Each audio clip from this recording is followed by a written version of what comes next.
కాంగ్రెస్ నాయకులు ప్రజలకు పోయే పరిస్థితి లేదు. ఉన్న ఎమ్మెల్యేలు పోయి ముఖ్యమంత్రి గారి దగ్గరనే మేము తిరగలేము సార్, ప్రజలకు పోలేము, కొట్టే పరిస్థితి ఉంది మమ్మల్ని.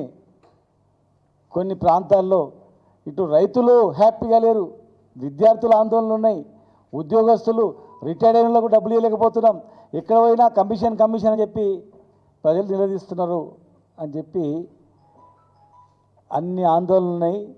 అవన్నీ చూసి తట్టుకోలేకనే అటెన్షన్ డైవర్షన్ పాలిటిక్స్ చేస్తున్నారు.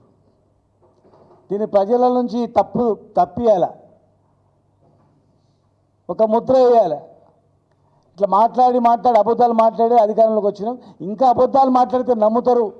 ఒక టీవీ ఛానల్లో చెప్పినాం, అబద్ధాలు చెప్తే కూడా ఓట్లు వేస్తారని.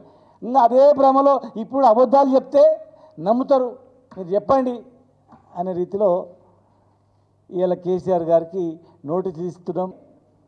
24 గంటల కరెంట్ ఇచ్చి, రైతు బంధు ఇచ్చి, రైతు బీమా ఇచ్చినందుకు కేసీఆర్కి నోటీస్ ఇస్తారా?